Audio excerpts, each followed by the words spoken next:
جیسے کہ میں ابھی آپ سے ذکر کر رہی تھی کہ آپ نے اپنے نفل روزوں کو پلان کرنا ہے اور آپ اپنے حالات، اپنی استطاعت، اپنی قوت کے مطابق اس کو سیٹ کر سکتے ہیں. اگر آپ منڈے اور تھرسڈے روزہ رکھتے ہیں، ٹھیک ہے، نبی اکرم صلی اللہ علیہ وسلم نے بھی اس طرح کے روزے رکھے، آپ رکھ سکتے ہیں. اگر آپ ایک دن روزہ رکھتے ہیں، ایک دن چھوڑتے ہیں، تو یہ بھی صوم داؤدی کا انداز ہے، آپ رکھ سکتے ہیں. اسی طرح سے اگر آپ ایام 20 کے روزے رکھتے ہیں، 13، 14، 15، ٹھیک ہے، بہت اچھی سیٹنگ ہے، وہ کوئی بھی دن آ رہے ہیں اس میں. اب اگر آپ اپنی سیٹنگ سے کوئی روزہ رکھتے ہیں تو اس میں اس بات کا خیال رکھیں کہ آپ صرف جمعے کے دن کا روزہ نہیں رکھ سکتے، ٹھیک ہے، آپ صرف اور صرف سیٹرڈے کے دن کا روزہ نہیں رکھ سکتے، الا یہ کہ آپ صوم داؤدی کے عادی ہوں تو پھر آپ نے جس دن روزہ چھوڑا وہ جمعہ آ گیا اور دوسرے دن جو روزہ رکھنا ہے وہ سیٹرڈے آ گیا، کیونکہ آپ تو آلٹرنیٹ بیسس پر روزے رکھ رہے ہیں نا، تو وہ ایک ترتیب الگ ہے. لیکن خاص الخاص صرف سیٹرڈے کا روزے رکھنا منع فرمایا آپ صلی اللہ علیہ وسلم نے. اسی طرح سے خاص الخاص صرف جمعے کے دن کا روزہ رکھنا منع فرمایا آپ صلی اللہ علیہ وسلم، ٹھیک ہے. اس میں یہ ہے کہ اگر آپ تھرسڈے کا روزہ رکھتے ہیں تو اس کے ساتھ آپ کس کو جوڑ سکتے ہیں؟ فرائیڈے کو جوڑ سکتے ہیں، ٹھیک ہے. تھرسڈے کا روزہ رکھتے ہیں تو اس کے ساتھ آپ فرائیڈے کے دن کو جوڑ سکتے ہیں. اگر آپ فرائیڈے کے دن روزہ رکھ رہے ہیں تو آپ اس کے ساتھ کس کو جوڑ لیں؟ سیٹرڈے کا، ٹھیک ہے. ورنہ یہ کہ اگر آپ منڈے، ٹیوزڈے، ویڈنسڈے، تھرسڈے میں کبھی بھی روزہ رکھ سکتے ہیں. صرف سیٹرڈے کا روزہ بھی آپ صلی اللہ علیہ وسلم نے منع فرمایا. اگر آپ کو صرف سیٹرڈے کا روزہ رکھنا ہے تو آپ کو اس کے ساتھ یا تو سنڈے کو جوڑنا ہے یا پھر آبویسلی آپ پھر فرائیڈے سے شروع کریں گے. لیکن کوئی نہ کوئی ترتیب بنائیں، آپ یقین کریں بہت اچھا فیل کریں گے. سردیوں میں آپ روزہ زیادہ رکھ سکتے ہیں، روزے چھوٹے ہیں، ٹھنڈے ہیں. ویسے بھی سردیوں کے بارے میں آتا ہے کہ یہ مومن کے لیے خوشخبری ہے. میں نے آپ سے ذکر کیا تھا نا کہ آپ ایک لمبی نیپ لے کے تہجد کے لیے اٹھ سکتے ہیں، کیونکہ راتیں لمبی ہوتی ہیں اور روزے چھوٹے ہوتے ہیں، تو اس لیے آپ دن میں روزہ رکھ سکتے ہیں. تو مومن ان دو چیزوں میں بڑا ایکٹیو ہوتا ہے، ایک تہجد میں اور ایک نفلی روزوں میں. سردیوں کا موسم اس کے لیے بڑا ہی خوشگوار ہوتا ہے، ٹھیک ہے. آگے پڑھیں انشاءاللہ. اللہ سبحانہ تعالیٰ فرماتے ہیں ایام معدودات، یہ دن ہیں گنے چنے، گنتی کے. کچھ ہی دن ہیں، مراد رمضان کے دن. اللہ سبحانہ تعالیٰ نے گنتی کے چند ہی دن دیے ہیں، پورا سال روزہ رکھنے کے لیے نہیں کہا، بس گنتی کے چند ہی دن دیے ہیں. آپ دیکھیں تو رمضان کے 3 اشرے ہوتے ہیں. یہ مہینہ آتا ہے اور گزر جاتا ہے، پتہ بھی نہیں چلتا کہ کتنی تیزی کے ساتھ یہ مہینہ گزر گیا. تو رمضان کے 3 اشرے ہوتے ہیں اور یہ مہینہ آتا ہے اور گزر بھی جاتا ہے. جتنا ہم ان دنوں کو گنتے ہیں اتنا ہم عام مہینوں کے دنوں کو نہیں گنتے. اور کتنے لوگوں کو اسلامی تاریخ کے بارے میں نہیں معلوم ہوتا کہ کون سا مہینہ چل رہا ہے اور اس کی کون سی تاریخ ہے. لیکن رمضان کے مہینے کو ہر کوئی گن رہا ہوتا ہے. ایون کسی بچے سے بھی پوچھیں کہ کون سا روزہ ہے تو وہ بتا دیتا ہے کہ آج یہ والا روزہ ہے. پھر یہ کہ رمضان کا مہینہ چاند دیکھ کر شروع ہوتا ہے، یعنی چاند دیکھ کر ہی روزے شروع کیے جاتے ہیں، اور شوال کا چاند دیکھ کر ہی روزے ختم کیے جاتے ہیں اور عید منائی جاتی ہے. چاند ہم سب کے لیے ایک فطری کیلنڈر ہے جس کو ہم اپنی عبادتوں کے لیے فالو کرتے ہیں. اب ہم جہاں رہتے ہیں وہاں کی حکومت سے ملنے والی ہدایت پر عمل کرنا ہوگا. رمضان کا آغاز اور اختتام مختلف ممالک میں مختلف اوقات اور مختلف تاریخوں پر ہونا عین ممکن ہے. مطلب یہ کہ اگر آپ پاکستان میں رہتے ہیں تو ہو سکتا ہے کہ آپ کی رمضان المبارک بعد میں شروع ہو اور سعودی عربیہ میں پہلے شروع ہو جائے.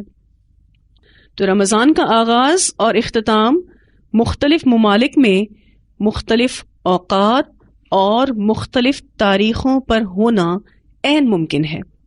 اور یہ بھی ممکن ہے کہ رمضان کے مہینے میں مختلف ممالک کا سفر کرنے والوں میں سے کسی کے روزوں کی تعداد 28 ہو جائے اور کسی کے روزوں کی تعداد 31 ہو جائے، کیونکہ ٹریولنگ ایک کنٹری سے دوسری کنٹری میں اس نے کیا. تو اس ٹریولنگ کی وجہ سے ہو سکتا ہے کہ اس کے روزوں کی تعداد کم رہ جائے اور 28 پر ہو جائے، اور یہ بھی ممکن ہے کہ روزوں کی تعداد زیادہ ہو جائے۔ بالفرض اگر کوئی شخص پاکستان میں رمضان کا آغاز کرتا ہے اور پھر وہ ٹریول کر کے سعودی عربیہ چلا جاتا ہے، ٹھیک ہے، سعودی عربیہ گیا تو چونکہ وہاں پر رمضان پاکستان سے پہلے شروع ہو گئی تھی، بالفرض 2 دن پہلے شروع ہو گئی تھی، تو 2 دن پہلے ختم بھی ہو گئی، ہو سکتا ہے اس کے 28 روزے ہو جائیں۔ اور یہ بھی ممکن ہے کہ کسی نے رمضان کا آغاز سعودی عربیہ سے کیا اور پھر اس کے بعد وہ پاکستان آ گیا، تو چونکہ پاکستان میں رمضان المبارک بعد میں شروع ہوئی تھی تو ہو سکتا ہے کہ اس کے روزے زیادہ ہو جائیں تعداد میں۔ اب اگر کسی کے 28 روزے ہو جاتے ہیں تو وہ بعد میں ایک روزہ قضا دے گا، اس کو 29 پر لائے گا، کیونکہ اسلامک منتھ یا تو 29 ہوتا ہے یا پھر 30 کا ہوتا ہے، ٹھیک ہے، تو اس کو ایک روزے کی قضا دینی ہوگی۔ اور جس کی روزوں کی تعداد زیادہ ہو جائے، اب اس کے پاس 2 آپشنز ہیں، چاہے تو روزہ رکھ لے، چاہے تو چھوڑ دے۔ اگر روزہ رکھ لے گا تو وہ اس کا نفل کاؤنٹ ہو جائے گا، ٹھیک ہے۔ تو اللہ سبحانہ تعالیٰ فرماتے ہیں ایام معدودات، یہ دن ہیں گنے چنے، گنتی کے کچھ دن ہیں، اس کا حساب برابر رکھا جاتا ہے۔ پھر اللہ سبحانہ تعالیٰ فرماتے ہیں فمن کانا، تو جو کوئی ہو، منکم تم میں سے، یعنی تم مسلمانوں میں سے، مریضن مریض، مریض ایسا مریض جو روزہ رکھے تو اس کا مرض بڑھ جائے یا جس کا علاج نہ ہو سکے، یعنی اس کو میڈیکیشن نہ دی جا سکے، اس کی طبیعت خراب ہونے کا ڈر ہو، تو پھر وہ روزہ چھوڑ سکتا ہے۔ اللہ سبحانہ تعالیٰ فرماتے ہیں فمن کان منکم مریضن، تو جو کوئی ہو تم میں سے مریض، او یا علی سفرن، ہو اوپر سفر کے، مسافر ہو۔ مسافر سے مراد ایسا مسافر جو قصر کرے گا۔ اب سوال یہ پیدا ہوتا ہے یہ قصر کیا ہے؟ جو شخص اپنے شہر کو، اپنے گاؤں کو، اپنے ملک کو چھوڑ جاتا ہے تو اب وہ اپنی نماز میں قصر کر سکتا ہے۔ نماز کو قصر کرنا اس طرح سے ہوتا ہے کہ جو نمازیں 4 رکعت پر ہیں، یعنی 4 فرض پر مبنی ہیں، مثلا ظہر، عصر اور عشاء، یہ 4 فرض 2 رکعتوں پر شفٹ ہو جاتے ہیں، ٹھیک ہے، فجر اور مغرب ایز اٹ از رہتی ہے۔ پھر اسی طرح سے جتنی بھی سنت مؤکدہ ہیں وہ بھی نہیں ادا کی جاتی سفر میں، سوائے 2 کے، ایک جو فجر کی 2 سنتیں ہیں، دوسرا جو وتر ہیں، یہ نماز قصر ہے۔ اس کی وضاحت انشاءاللہ آگے تفاصیل میں آئے گی، مختصراً اپنے ذہن میں اس بات کو واضح کر لیں کہ یہاں مسافر سے مراد ایسا مسافر ہے جو قصر کرے گا۔ اب اگر ایسا سفر ہے جس میں روزہ رکھنے کی تنگی بس اتنی ہے جتنی حضر میں ہے، حضر کہتے ہیں اپنے شہر میں، اپنے علاقے میں حاضر ہونا، ٹھیک ہے، سفر کا اپوزٹ، تو ایسا سفر جس میں روزہ رکھنے کی تنگی، مشقت صرف اتنی ہے جتنی حضر میں ہے، تو اب مسافر کے پاس 2 آپشنز ہیں، چاہے تو روزہ رکھ لے، چاہے تو چھوڑ دے۔ اور یہ بھی ہو سکتا ہے کہ گھر کے مقابلے میں تھوڑی سی زیادہ مشقت ہو سفر کی حالت میں، تو روزہ چھوڑ دے، ٹھیک ہے۔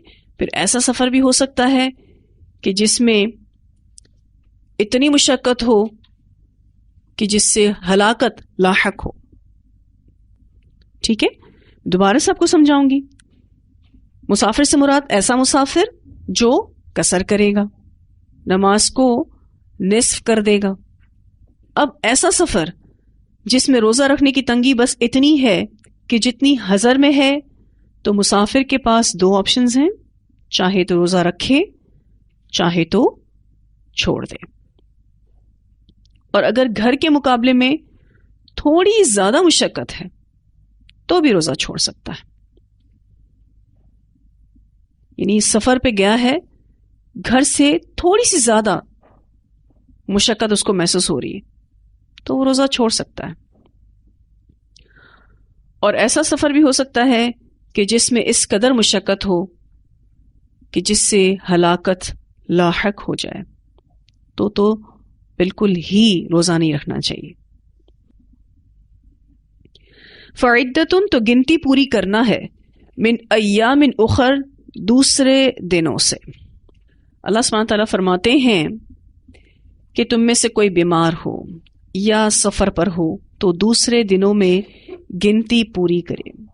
یعنی بیمار اور مسافر کو رخصت دے دی گئی ہے کہ وہ بیماری یا سفر کی وجہ سے رمضان میں جتنے روزے نہ رکھ سکے وہ بعد میں گنتی پوری کر لے. ایسا آسانی دینے کے لیے کہا گیا ہے. پھر بیمار کے علاوہ یہی رعایت یا رخصت حیض یا نفاس والی عورت, حاملہ اور دودھ پلانے والی عورت کے لیے بھی ہے. تو ہمارے دین میں الحمدللہ بڑی آسانی ہے. رسول اللہ صلی اللہ علیہ وسلم نے فرمایا, اللہ نے مسافر کو روزہ مؤخر کرنے اور نصف نماز کی رخصت دی ہے, جبکہ حاملہ اور دودھ پلانے والی عورت کو روزہ مؤخر کرنے کی رخصت دی ہے. اسے مسند احمد نے بھی روایت کیا ہے اور یہ حدیث ابو داؤد میں بھی آتی ہے. تو اللہ سبحانہ تعالیٰ نے الحمدللہ بڑی آسانی رکھی ہے. بخاری کی روایت میں آتا ہے, نبی اکرم صلی اللہ علیہ وسلم نے فرمایا, میں یکسو یعنی گنجائش والا دین لے کر آیا ہوں. اس دین میں بڑی آسانی ہے الحمدللہ. تو اللہ سبحانہ تعالیٰ فرماتے ہیں, فمن کان منکم مریضا او علی سفر فعدۃ من ایام اخر وعلی الذین, اور اوپر ان لوگوں کے یطیقونہ جو طاقت رکھتے ہیں اس کی. یطیقونہ کا جو لفظ ہے اس کا روٹ ورڈ ہے تو واو قوف. طاقت کو کہتے ہیں, وسعت کو کہتے ہیں, گردن بند کو بھی کہتے ہیں, اسی طرح سے بوجھ اٹھانے کو بھی کہتے ہیں. لفظ توق آپ نے اردو میں بھی سنا ہے. توق گلے میں ڈالا جاتا ہے اور اس سے انسان کی موومنٹ مشکل ہو جاتی ہے, یعنی انسان اس سے مشقت میں پڑ جاتا ہے. تو جہاں اس کا معنی طاقت کا آتا ہے وہاں اس کا معنی کسی کام کو مشقت کے ساتھ کرنے کا بھی آتا ہے. وَعَلَى الَّذِينَ, اور اوپر ان لوگوں کے یطیقونہ جو طاقت رکھتے ہیں اس کی. یہاں اس حصے کے دو معنی کیے جاتے ہیں. پہلا معنی, اور جو لوگ روزہ رکھنے کی طاقت تو رکھتے ہوں مگر روزہ نہ رکھیں, تو اللہ سبحانہ تعالیٰ فرماتے ہیں فدیتن, فدیہ ہے, طعام مسکین, کھانا کھلانا ایک مسکین کا. روزہ رکھنے کی طاقت تو ہے لیکن پھر بھی روزہ نہیں رکھ رہے تو اس کا فدیہ ایک مسکین کا کھانا ہے. یہ پہلا معنی ہے. اس معنی کی وضاحت یہ ہے کہ ابتدا میں مسلمانوں کو یہ رعایت دی گئی تھی کہ چاہیں تو روزہ رکھ لیں اور چاہیں تو فدیہ دے دیں, جبکہ بعض لوگ اس طرح کے ضبط نفس پر آمادہ نہیں ہو رہے تھے. یعنی طاقت ہونے کے باوجود بھی روزہ رکھنا نہیں چاہ رہے تھے. لیکن بعد میں یہ رعایت فمن شہید منکم الشہر فلیصم, لہٰذا تم میں سے جو شخص اس مہینے کو پالے اس پر لازم ہے کہ وہ پورا مہینہ روزہ رکھے. یہ سورۃ البقرہ کی آیت نمبر 185 ہے جو کہ انشاءاللہ آپ پڑھیں گے. اس سے اس رعایت کو ختم کر دیا گیا. اس بارے میں حدیث آتی ہے, سیدنا سلمہ بن اکوع رضی اللہ تعالیٰ عنہ بیان کرتے ہیں کہ جب یہ آیت نازل ہوئی تو جس کا جی چاہتا روزہ نہ رکھتا اور فدیہ دے دیتا. تاان کا اس کے بعد آیت فمن شہد منکم الشہر فلیصم نازل ہوئی اور اس نے اسے منسوخ کر دیا. اسے بخاری نے روایت کیا ہے. چلیے اسلام کا ایک طریقہ ہے کہ ہر حکم تدریج کے ساتھ اترا ہے, گریجولی نازل ہوا ہے. تو اس حکم میں حکمت کے تحت محدود وقت کے لیے رخصت دی گئی تھی. چاہو تو روزہ رکھو, چاہو تو نہ رکھو, اور جو نہیں رکھ رہا تو پھر وہ کیا کرے؟ فدیۃ طعام مسکین, ایک مسکین کا کھانا دے دے. اس آیت کے حصے کا دوسرا معنی یہ ہے کہ جو روزہ رکھنے میں مشقت محسوس کرتے ہوں, یعنی روزہ رکھنے کی طاقت نہیں رکھتے, تو اس کا فدیہ ایک مسکین کا کھانا ہے. کچھ مفسرین کہتے ہیں کہ یطیقونہ کا لفظ باب افعال سے ہے. عربی زبان میں کچھ الفاظوں کو دروازوں سے گزارا جاتا ہے تاکہ ان الفاظوں میں کوئی خاص معنی پیدا ہو جائے. جب آپ عربی گرامر پڑھیں گے انشاءاللہ تعالی تو آپ دیکھیں گے کہ آپ کو ابواب پڑھائے جائیں گے. ایک لفظ کو ایک خاص دروازے سے گزار کر اس میں ایک خاص معنی پیدا کر دیا جاتا ہے. جیسے کہ میں آپ سے یہاں ذکر کر رہی ہوں کہ یطیقونہ کا لفظ جو ہے وہ باب افعال سے ہے, یعنی اس لفظ کو کس دروازے سے گزارا گیا ہے؟ باب افعال سے گزارا گیا ہے, جس میں سلب کا معنی پیدا ہو جاتا ہے. یعنی اس میں لا محذوف ہے, لا چھپا ہوا ہے, یعنی یہ کیا معنی بن جائے گا کہ جو طاقت نہیں رکھتے. وَعَلَى الَّذِينَ يُطِيقُونَهُ, اور اوپر ان لوگوں کے جو طاقت نہیں رکھتے. اب یہاں جو لا ہے وہ محذوف ہے, چونکہ اس لفظ کو باب افعال سے گزارا گیا ہے, اس میں سلب کا معنی پیدا ہو گیا ہے. یعنی لم تستطیع, لم تستطیع یعنی استطاعت نہیں رکھتے. تو یہ جو دوسرا معنی ہے اس کی وضاحت یہ ہے کہ جو لوگ لا علاج مرض میں مبتلا ہوں, یا ایسی بیماری میں جس میں شفا کی امید نہیں ہے, یا اتنے بوڑھے ہو چکے ہیں کہ بعد میں قوت بحال ہونے کا امکان نہ ہو, تو ایسے لوگ روزہ رکھنے کے بجائے فدیہ دے سکتے ہیں. جو لوگ روزہ رکھنے میں مشقت محسوس کرتے ہیں, یعنی روزہ رکھنے کی طاقت نہیں رکھتے, تو اس کا فدیہ ایک مسکین کا کھانا ہے. اب یہ فدیہ دینے کی رخصت صرف ایسے دائمی بیمار آدمی کے لیے ہے جسے صحت یابی کی امید نہیں ہے, ورنہ عام بیماری میں اسے بعد میں قضا دینی ہوگی. بالفرض رمضان کے مہینے میں کسی کو بہت تیز بخار آ جاتا ہے اور اس کا روزہ ختم ہو جاتا ہے, اس کو روزہ کھولنا پڑ جاتا ہے تاکہ اس کو دوا دی جا سکے. اگر دوا وقت پر نہ دی گئی تو طبیعت اور خراب ہو سکتی ہے. اب وہ روزہ کھول سکتا ہے کیونکہ بیمار ہے.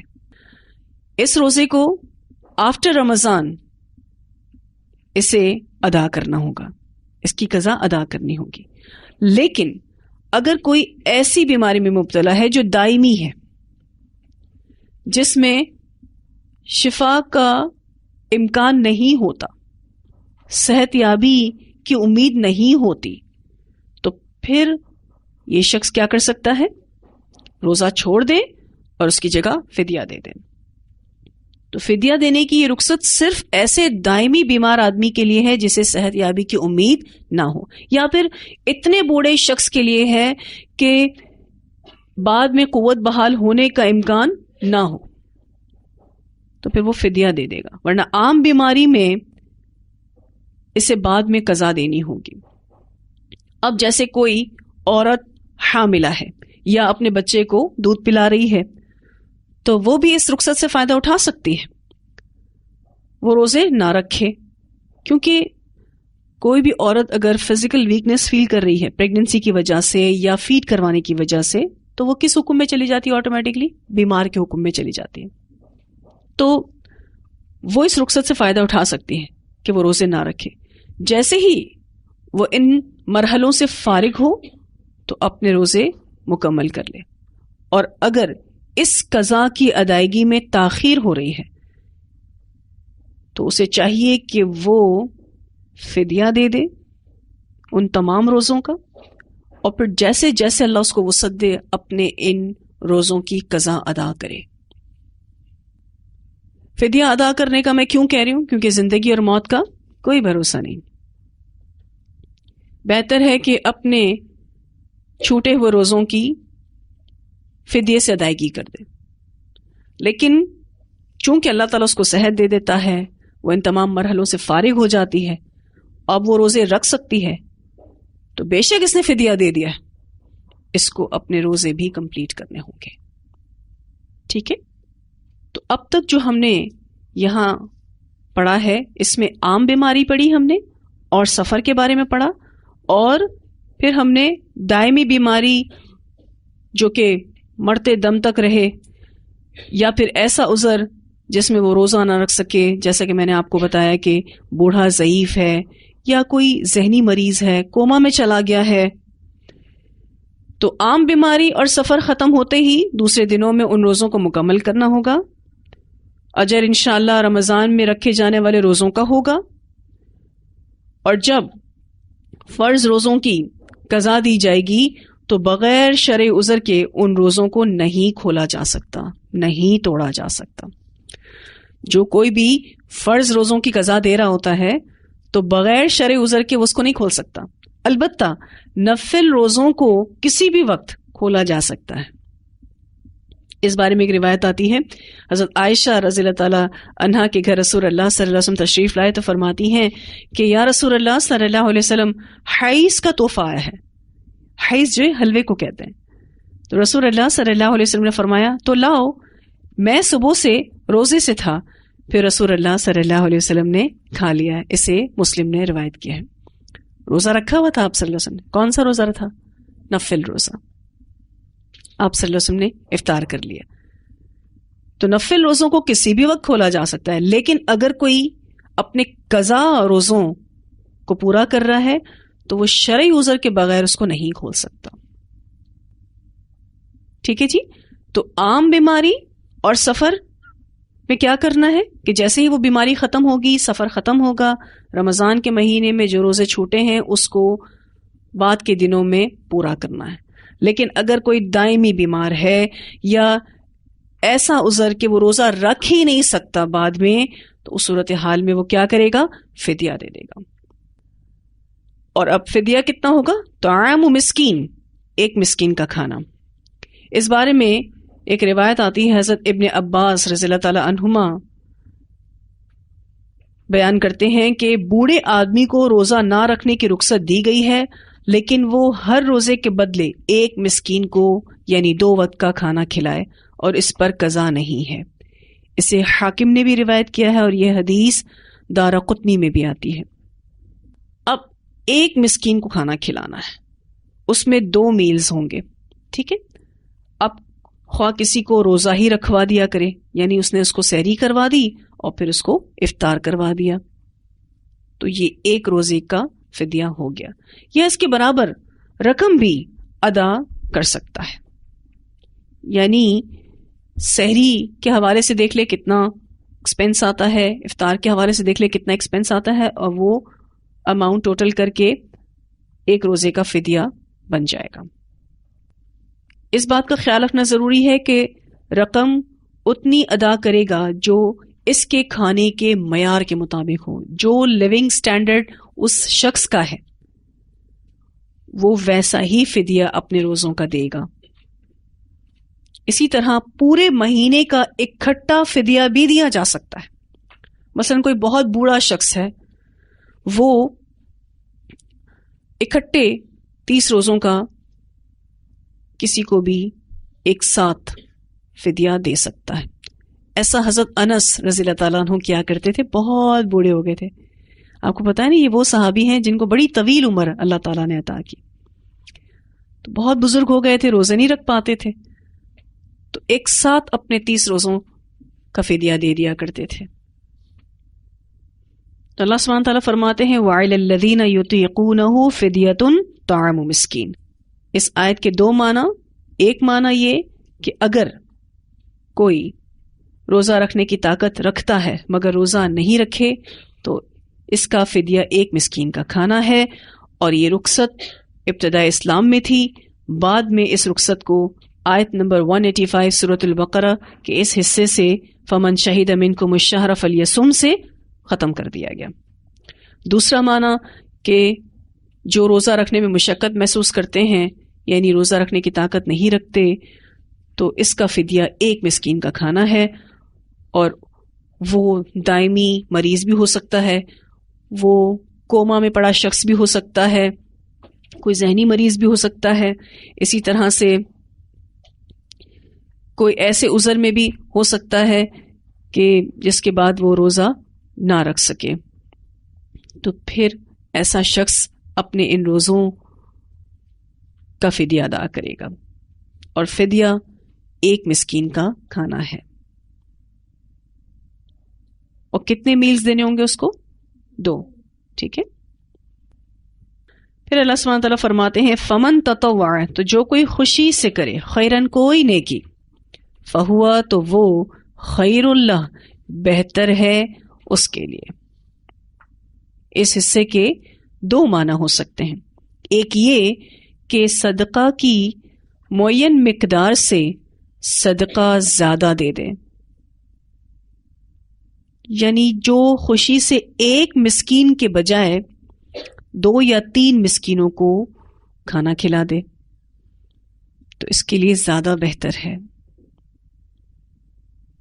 دوسرا معنی کہ روزے کی قضا بھی رکھے اور فدیہ بھی دے دے. جیسے کہ میں نے آپ سے بھی ذکر کیا کہ اگر ایک حمل والی عورت ہے، اگر اس کو اپنے روزوں کی قضا دینے میں تاخیر ہو رہی ہے تو فی الوقت وہ فدیہ بھی دے دے اور پھر بعد میں اپنے روزوں کی قضا بھی ادا کرے.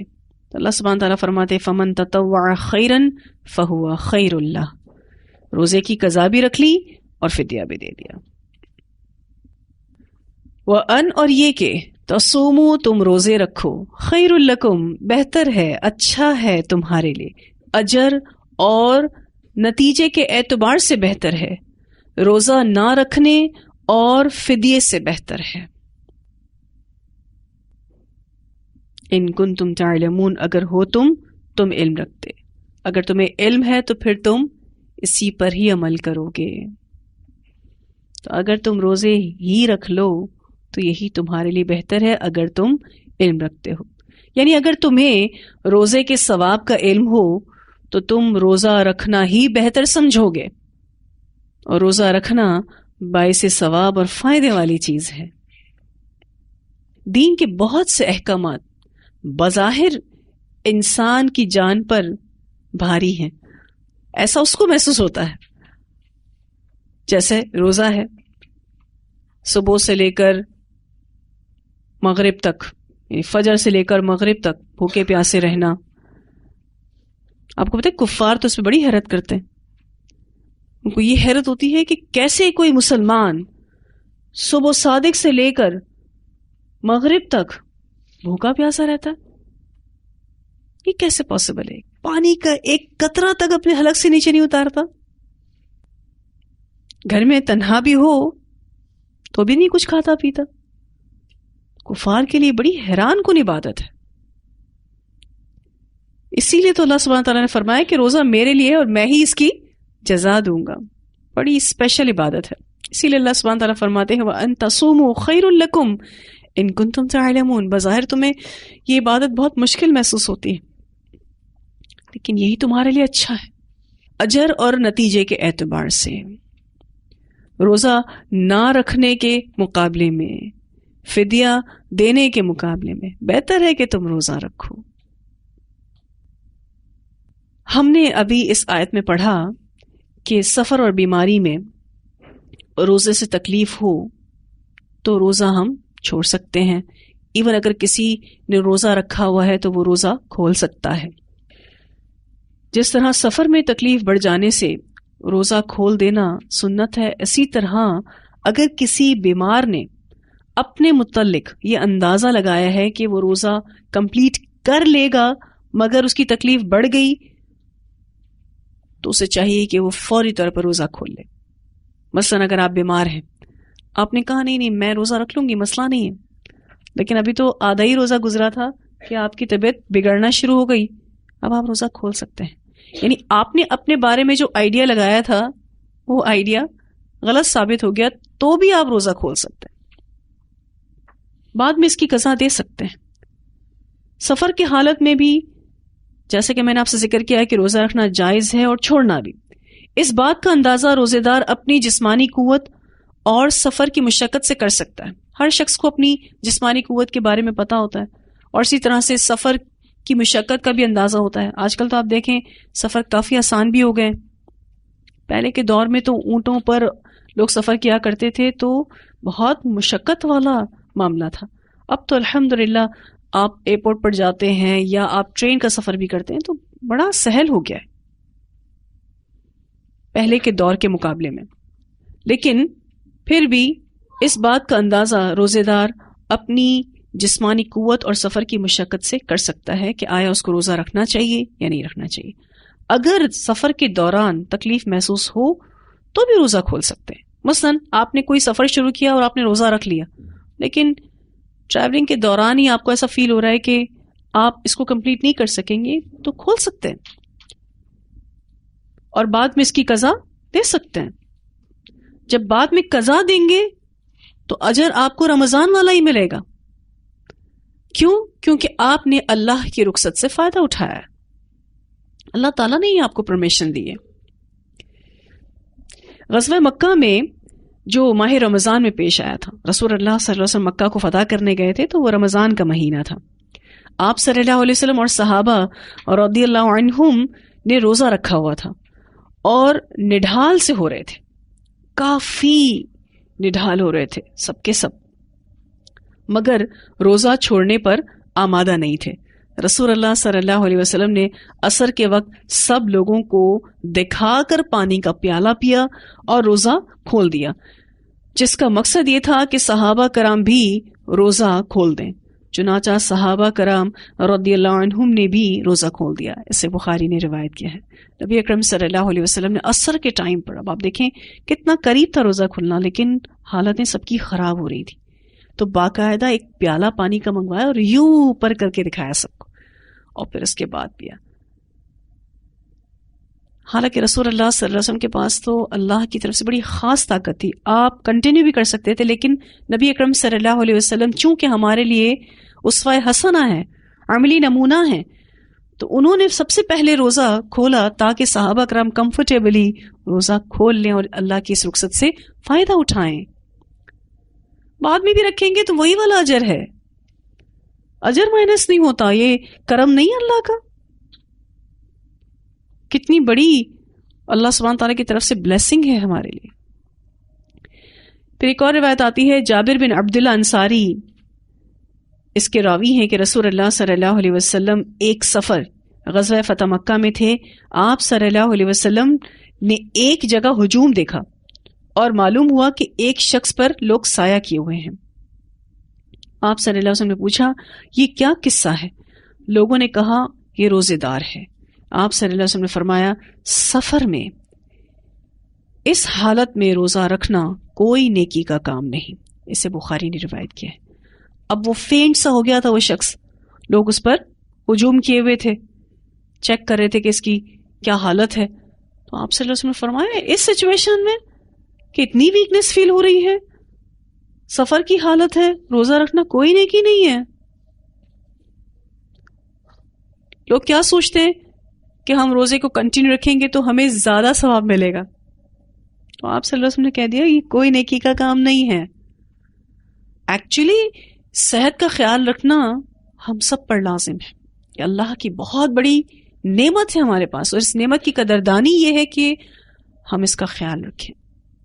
اور اگر اللہ تعالیٰ نے ہمیں یہ رخصتیں دی ہیں, یہ کہہ کر فمن کان منکم مریضا او علی سفر فعدۃ من ایام اخر, تو اس رخصت کو لینا چاہیے. جب انسان بیمار ہوتا ہے تو اس آپشن کا اس کو مل جانا اس بیماری میں اس کے لیے رحمت ہے، اللہ کا خاص کرم ہے. پھر اسی طرح سے اگر کوئی سفر میں ہے تو اس طرح کی اپرچونٹی کا ملنا، رخصت کا ملنا اس کے لیے بلیسنگ ہے، اللہ کی رحمت ہے. اس کو چاہیے کہ فائدہ اٹھائے اس سے. اللہ سبحانہ تعالیٰ یہ بھی کہہ سکتے تھے کہ اگر تم مریض ہو تو روزہ چھوڑ دو، بعد میں روزہ رکھو گے تو اتنا اتنا درجہ ثواب کے اعتبار سے کم ہو جائے گا. لا محالہ اس وقت بھی یہ کرنا ہوتا. بیمار ہوتے، روزہ نہ ہی رکھ سکتے تو کیا کرتے؟ ٹھیک ہے نا؟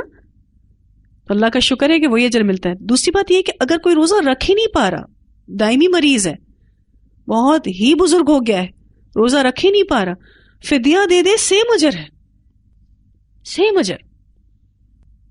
ایکچولی ہم روزے کی جو روحانیت ہے، جو حقیقت ہے، جو روح ہے، وہ نہیں سمجھتے.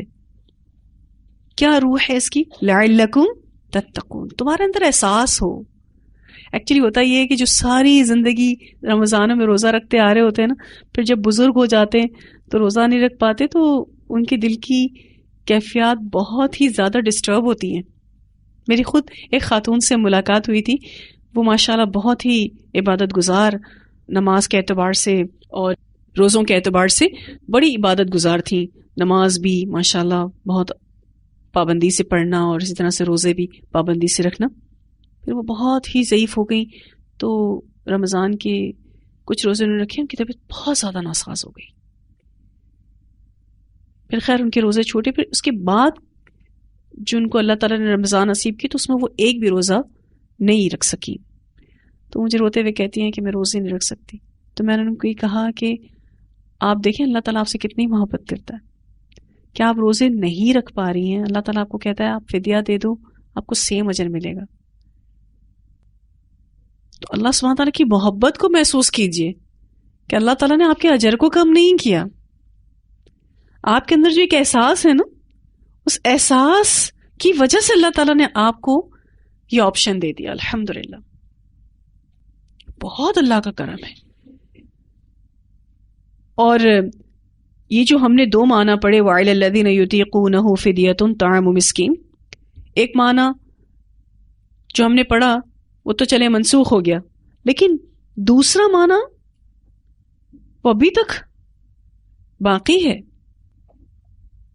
کہ جو طاقت نہیں رکھتا وہ فدیہ دے دے. اور فدیہ بھی کوئی لمبا چوڑا نہیں لگایا اللہ تعالیٰ نے، طعام مسکین. اور یہ بھی نہیں بتایا کہ کھانے کا سٹینڈرڈ یہ اور یہ ہونا چاہیے، بتایا جیسا تم خود کھاتے ہو. تم غریب ہو تو اسی سٹینڈرڈ کا کھانا دو، تم متوسط طبقے سے تعلق رکھتے ہو اسی سٹینڈرڈ کا فدیہ دو، تم امیر طبقے سے تعلق رکھتے ہو تو پھر اسی سٹینڈرڈ کا فدیہ دو. الحمدللہ. اور یہ چیز کے خوشی سے کرنا، فمن تطوع خیرن، کوئی بھی نیکی کا کام آپ دل کی جمعیت کے ساتھ کریں، فہو خیر اللہ. بات تو یہاں روزے کے حوالے سے ہو رہی ہے، بے شک کہ روزے کا فدیہ تم دے رہے ہو، خوشی سے دیتے ہو، تھوڑا بڑھا کے دیتے ہو، فدیہ بھی دے دیتے ہو، ساتھ قضا بھی رکھ لیتے ہو، تمہارے لیے اچھا ہے. لیکن یہ آیت کا حصہ ہر نیکی کے لیے آپ استعمال کر سکتے ہیں. فمن تطوع خیرا فہو خیر اللہ. آپ جتنا بھی خوشی سے دل کی جمعیت سے کوئی بھی نیکی کریں گے وہ آپ کے حق میں بہت بہتر ہے، کیونکہ یہ دل کی خوشی جو ہے اللہ جانتا ہے. پھر فرمایا وَأَن تَصُومُوا خَيْرٌ لَكُمْ إِن كُنتُمْ تَعْلَمُونَ. تم روزہ رکھو، یہی تمہارے لیے اچھا ہے اگر تم واقعی علم رکھتے ہو تو تم اسی پر ہی عمل کرو گے. تلاوت سنتے ہیں اس آیت کی. ایاما معدودات فمن كان منكم مريضا أو على سفر فعدة من أيام أخر وعلى الذين يطيقونه فدية طعام مسكين فمن تطوع خيرا فهو خير له وأن تصوموا خير لكم إن كنتم تعلمون